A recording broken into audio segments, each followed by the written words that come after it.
नमस्कार, मैं हूं प्रशांत कुमार। लेकर आया हूं खेलों की दुनिया का एक ऐसा सफर जिसमें जुनून भी है और जानकारी भी। तो श्रोताओं, आप सभी का स्वागत है आपके अपने प्रोग्राम स्पोर्ट्स स्कैन में। आज के अंक में तमाम खेल खबरों पर विस्तार से चर्चा के लिए हमारे साथ स्टूडियो में मौजूद हैं वरिष्ठ खेल विशेषज्ञ शबाब अनवर। अनवर जी, स्पोर्ट्स स्कैन कार्यक्रम में आपका स्वागत है। धन्यवाद आपका और श्रोताओं को नमस्कार। आइए सबसे पहले नजर डालते हैं अब तक की स्पोर्ट्स हेडलाइंस पर। बीसीसीआई और राज्य सरकार ने महिला क्रिकेट विश्व कप जीतने की ऐतिहासिक उपलब्धि पर खिलाड़ियों को पुरस्कृत करने की घोषणा की।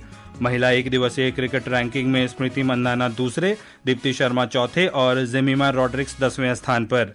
गोवा में फिडे शतरंज विश्व कप का दूसरा राउंड आज से शुरू हो गया और खेल मंत्री मनसुख मांडविया ने भारतीय हॉकी के 100 वर्ष पूरे होने के उपलक्ष्य में भव्य समारोह की घोषणा की। शुरुआत करते हैं क्रिकेट से। भारतीय क्रिकेट कंट्रोल बीसीसीआई और राज्य सरकारों ने पहली बार आईसीसी महिला क्रिकेट विश्व कप जीतने की ऐतिहासिक उपलब्धि पर खिलाड़ियों को पुरस्कृत किया। पुरस्कृत करने की घोषणा की। बीसीसीआई ने खिलाड़ियों, सहयोगी स्टाफ और चयन समिति के 51 करोड़ रुपए के नकद पुरस्कार देने की घोषणा की है। इस ऐतिहासिक जीत पर बीसीसीआई अध्यक्ष मिथुन मन्हास ने कहा कि टीम की प्रतिभा और एकजुटता ने हमारे देश की उम्मीदों को बढ़ाया है और यह जीत बीसीसीआई द्वारा विश्व स्तरीय महिला कार्यक्रम के निर्माण में लगाए गए निवेश और विश्वास को दर्शाती है। उधर मध्य प्रदेश के मुख्यमंत्री मोहन यादव ने क्रांति कौर को भी बधाई देते हुए 1 करोड़ की राशि की घोषणा की है और पंजाब क्रिकेट एसोसिएशन ने भी कप्तान हरमनप्रीत कौर, अमनजोत और कोच मुनीश बाली के लिए करीब 27 लाख रुपए देने की घोषणा की है। काफ़ी ऐतिहासिक रहा भारत का ये जीत और उसी तरीके से राज्य सरकार और केंद्र सरकार भी खिलाड़ियों को प्रोत्साहित कर रही है। देखिए, ये उपलब्धि के लिए 50 साल इंतजार करना पड़ा, तो उसकी जितनी भी खुशी मनाई जाए। अभी विश्व कप की खबरें लगातार मिलती रहेंगी और मिलनी भी रहनी चाहिए। इतना लंबा इंतजार, इससे पहले 2 बार फाइनल में भारत पहुंचा था लेकिन सफलता मिल नहीं पाई थी। तीसरा फाइनल आखिरकार भारत ने जीता और किस शानदार तरीके से। आपको याद होगा कि 3 लगातार हार के बाद तो सबकी उम्मीदें काफी कम हो गई थी कि भारत शायद आगे बढ़ पाए, लेकिन उसके बाद न्यूजीलैंड के मैच से जो वापसी की, उसके बाद ऑस्ट्रेलिया को हराया और फिर दक्षिण अफ्रीका पर शानदार जीत हासिल की। तो एक होता है कि आप निरंतरता के साथ जीत हासिल करते हुए लक्ष्य तक पहुंचते हैं या फाइनल तक पहुंचते हैं नॉकआउट में, तो वहां पर थोड़ा सा प्रॉब्लम हो जाता है। लेकिन अगर आप गिरते पड़ते अगर फाइनल तक पहुंचते हैं तो खिताब आपके कदमों को चूमता है। ये कई बार देखा जा चुका है, सिर्फ क्रिकेट में ही नहीं, अन्य खेलों में भी। तो जितनी भी प्रशंसा की जाए, अगर कुल मिलाकर 50 वर्षों के लंबे इंतजार के लिए 51 करोड़ अगर मिल रहे हैं पूरी टीम को, तो बधाई के पात्र हैं। और राज्य सरकारें भी हर समय पर, चाहे वो दूसरे खेलों में मेडल जीतते हैं, ये सब कुछ इसलिए संभव हो पाया है कि हमारे प्रधानमंत्री जी ने ये परंपरा को काफी ज्यादा आगे बढ़ाया है। खिलाड़ियों को बुलाना, आप जानते ही हैं, कल आप चर्चा भी करेंगे आगे कि कल प्रधानमंत्री जी विश्व विजेता टीम से मिलने वाले हैं। तो जितने भी खिलाड़ी पदक विजेता होते हैं, क्रिकेट में टीम चैंपियन बनती है, कोई भी खेल हो, खिलाड़ियों से बात करना सीधे तौर पर, पहले फोन से, उसके बाद बुला करके सम्मानित करना, तो एक खेल का बेहतरीन माहौल भारत में बना है। और जानते हैं कि हम ओलंपिक की तैयारी भी कर रहे हैं। तो कुल मिलाकर ये कहा जा सकता है कि भारत खेलों में आगे बढ़ा है और ग्रास रूट पर जब से खेलो इंडिया की शुरुआत हुई है, आप देख रहे हैं कि कितने बच्चे आगे बढ़े हैं। तो क्रिकेट तो लोकप्रिय खेल है ही है भारत का, लेकिन इसमें जिस तरह की उपलब्धि प्राप्त नहीं हो पा रही थी महिला वर्ग में, वो आखिरकार प्राप्त हो गई है। और जितनी भी बधाइयां दिए जाए, जितने भी पैसे आप दें, वो कम है। जी। और श्रोताओं, आपको बता दें, भारतीय महिला क्रिकेट टीम प्रधानमंत्री नरेंद्र मोदी से मिलने दिल्ली पहुंच गई है। हरमनप्रीत कौर की कप्तानी वाली टीम, विश्व कप विजेता टीम, कल प्रधानमंत्री नरेंद्र मोदी से मुलाकात करेंगी। जैसा अनवर जी आपने चर्चा किया कि भारत जब विश्व कप जीती थी T20 की, या फिर और भी अन्य खेलों में भी प्रधानमंत्री खिलाड़ियों से मिलते रहते हैं और अनुवाद करते ही रहते हैं। वो देखिए, ये परंपरा है वैसे पुरानी, विश्व विजेता को सम्मानित किया जाता है कभी प्रधानमंत्री खास तौर से, लेकिन इस परंपरा को वर्तमान प्रधानमंत्री आदरणीय मोदी जी ने काफी आगे बढ़ाया है। ये काफी महत्वपूर्ण है क्योंकि खिलाड़ियों से लगातार संपर्क करते हैं, बात करते हैं और उसके बाद फिर अपने आवास पर बुला करके उन्हें सम्मानित भी करते हैं, ये बहुत कम होता है। अब दिलचस्प बात यह है कि खिलाड़ियों में आपस में दिल्ली पहुंचने के बाद चर्चा हो रही थी कि प्रधानमंत्री जी को एक गिफ्ट देना है, वो तय नहीं हो पा रहा था खिलाड़ियों में।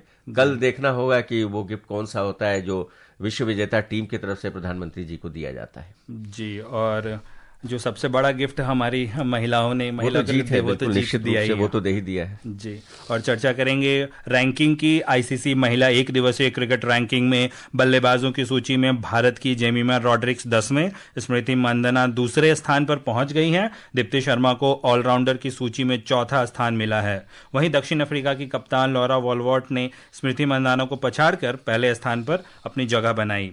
पूरे टूर्नामेंट में चाहे हम दीप्ति शर्मा की बात कर ले या स्मृति मंदाना की बात कर लें, स्मृति मंदाना ने 434 रन बनाए पूरे टूर्नामेंट में, और दीप्ति शर्मा ने 22 विकेट लिए और 200 प्लस रन भी बनाए, प्लेयर ऑफ द टूर्नामेंट भी बनी। तो काफी शानदार एक टीम वर्क रहा भारतीय टीम का बहुत, खास करके विपरीत परिस्थितियों में जिस तरह से भारतीय टीम ने वापसी की वो ज्यादा महत्वपूर्ण है। 3 लगातार हार के बाद आप अगर नॉकआउट चरण में जाने का सोच भी नहीं सकता था, क्योंकि बहुत करो या मरो वाला मुकाबला आगे में था, लेकिन बहुत ही शानदार वापसी की। और सबसे ज्यादा जो सबसे सुखद प्रसंग रहा वो शेफाली वर्मा टीम में थी ही नहीं, चुनाव चयन ही नहीं हुआ था, तो एक इंजरी हुई, इंजरी रिप्लेसमेंट हुआ, टीम में आई और देखिए क्या शानदार परफॉर्मेंस। तो ये सब कुछ होता है ऊपर वाले की तरफ से। भारत को विश्व विजेता इस बार बनना था, तो ये चीजें होती चली गई। शुरुआत तो अच्छी हुई थी, लेकिन उसके बाद 3 लगातार हार से ऐसा लग रहा था कि शायद इस मर्तबा भी निराशा मिलेगी, लेकिन भारतीय खिलाड़ियों ने आखिरकार वो काम कर दिखाया जिसका 50 वर्षों से इंतजार था। हाँ बिल्कुल, और हमें प्रतिका रावल को भी नहीं भूलना चाहिए। जब वो इंजर्ड हुई तो उनसे पहले 2 सबसे सर्वश्रेष्ठ रन बनाने में स्मृति मंदाना के बाद उनका ही नाम था। हालांकि मुझे इस बात का दुख है कि टेक्निकली वो ऑफिशियली टीम में रहेंगी, उन्हें मेडल नहीं मिला, चूंकि रिप्लेसमेंट हो गया था, लेकिन कोई व्यवस्था अगर ऐसी बनती हो, मुझे पूरी उम्मीद है कि जब प्रधानमंत्री जी से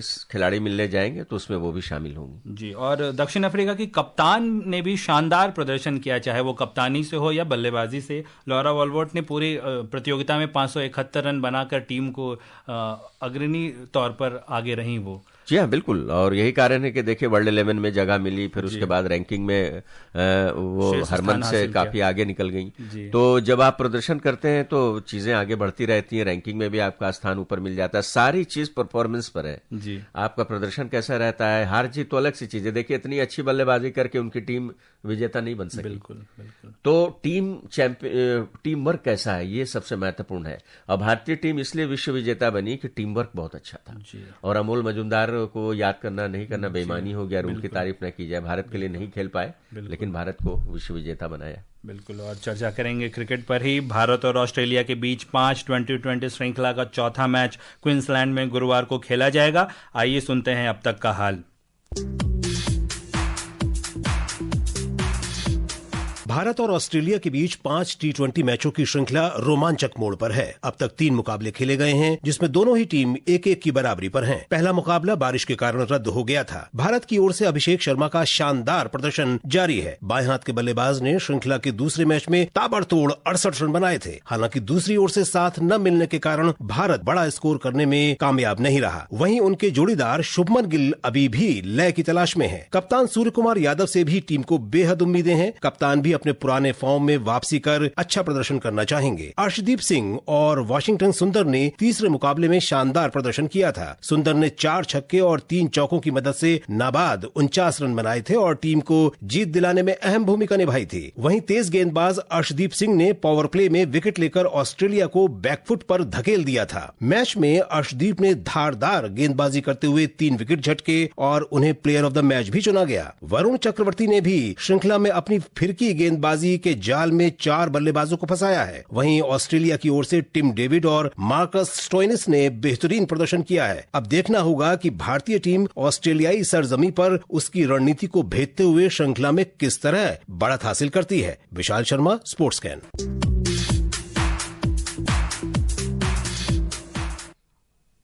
अनवर जी, ऑस्ट्रेलिया की टीम से पहले जॉस हेजलवुड बाहर होते हैं, अब ट्रेविस हेड भी बाहर हो चुके हैं। कितना फर्क पड़ेगा इन दिग्गज खिलाड़ियों का ना होने का? बहुत फर्क पड़ेगा। आप देखिए पिछले 2 मैचों में उनके कप्तान ने काफी भरोसा किया था हेजलवुड पर, लगातार 4 ओवर करवाए थे। उसका दूसरा जो मुकाबला था उसमें उसका फायदा भी मिला भारत के विरुद्ध।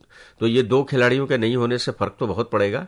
लेकिन वो दूसरे असाइनमेंट में है तो टीम से उन्हें बाहर करना पड़ा है। लेकिन ऑस्ट्रेलिया एक ऐसी टीम है जो बहुत प्रोफेशनल है। खिलाड़ी के होने या न होने से बहुत ज्यादा अंतर उनकी टीम पर पड़ता नहीं है। लेकिन अगर भारतीय टीम की बात करें तो देखिए कॉम्बिनेशन को लेकर, टीम कॉम्बिनेशन को लेकर काफी चर्चा हुई थी जब भारत में अर्शदीप सिंह जैसे जो कि T20I में सर्वाधिक विकेट टेकर है उनको नहीं लिया गया था। तो अब जो करंट जो कॉम्बिनेशन है अगर उसके साथ भारतीय टीम जाती है तो मुझे नहीं लगता कि कोई परेशानी होगी। जी,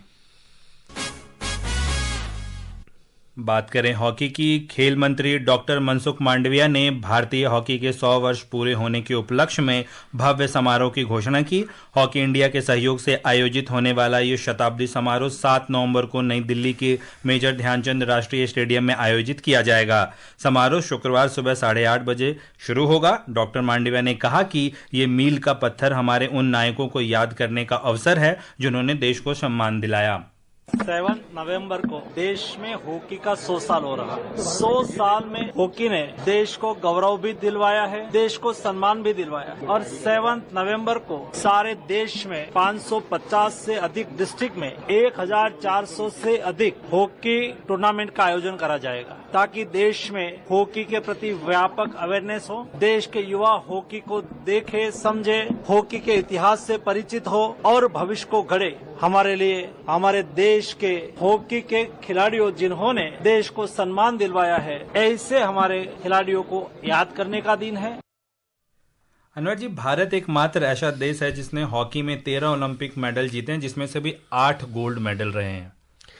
ओलंपिक गोल्ड मेडल और इसकी कोई बराबरी नहीं कर सका है। ये बात और है कि 80 के दशक के बाद जब कृत्रिम घास पर हॉकी खेली जानी लगभग खत्म हो गई तो उसके बाद से थोड़ा असर पड़ा, चूंकि दूसरे देश जो थे वो भारत और पाकिस्तान दोनों की हॉकी से काफी परेशान थे।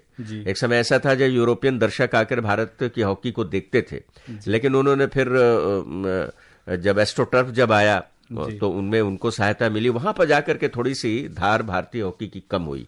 लेकिन उसके बाद से अब देखा हाल के कुछ वर्षों में भारत ने फिर अच्छी वापसी कर ली है। तो कुल मिलाकर ये कहा जा सकता है कि 100 वर्षों का इतिहास स्वर्णिम रहा है। 8 स्वर्ण पदक ओलंपिक में, एक 1975 में हम विश्व विजेता भी रहे हैं। हालांकि इसकी संख्या और भी ज्यादा होती। अगर पिछले मुकाबलों पर नजर डालें तो उसमें कुछ चूक हुई थी भारतीय खिलाड़ियों से, तो ये वर्ल्ड कप और भी ज्यादा होते भारत के नाम। लेकिन कुल मिलाकर आपने बिल्कुल सही कहा कि 100 वर्षों का जो सफर रहा है यादगार है। जी, लॉस एंजलिस 2028 ओलंपिक खेलों में इस बार अंतर्राष्ट्रीय ओलंपिक समिति IOC ने 39 किलोग्राम भार वर्ग को हटा दिया है, जिससे भारत की स्टार भारोत्तोलक मीराबाई चानू को 53 किलोग्राम भार वर्ग स्पर्धा में हिस्सा लेना होगा। IOC ने ओलंपिक में भारोत्तोलन स्पर्धाओं की कुल संख्या 12 कर दी है, जिससे ओलंपिक खेलों में महिलाओं के लिए न्यूनतम वर्ग अब 53 किलोग्राम हो गया है। यह दूसरी बार है जब IWF ने 1 वर्ष से भी कम समय में श्रेणियों में बदलाव किया है। देखिए, ये बिल्कुल सही कहा आपने, ये दूसरा मौका है। और मीराबाई चानू एक ऐसी एथलीट हैं कि इस भार वर्ग के परिवर्तन होने से कोई बहुत ज्यादा मुझे नहीं लगता है कि उन पर फर्क पड़ेगा। जी,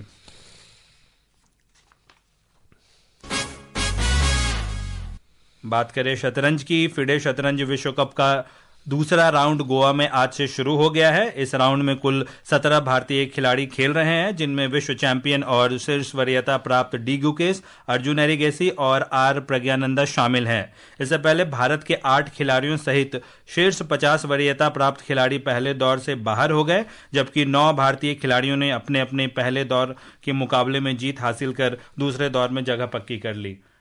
युवा भावी खिलाड़ियों के लिए भी ये टूर्नामेंट काफी अहम है। जी हाँ, प्रज्ञानंदा, डी गुकेश तो विश्व विजेता ही है वर्तमान। उसके अलावा भी और कई शतरंज खिलाड़ी ऐसे हैं जिन पर नजर रहेगी। देखिए, इसमें बहुत सारे बड़े खिलाड़ी भाग नहीं ले रहे हैं, तो ये एक अच्छा मौका है मेजबान खिलाड़ियों के लिए भी, क्योंकि कैंडिडेट्स मुकाबले में जो क्वालिफाई कर चुके हैं, जो अगले वर्ष होने वाला है, वो खिलाड़ी इसमें भाग नहीं ले रहे हैं। जी, और श्रोताओं, अब समय हो चला है आपसे विदा लेने का।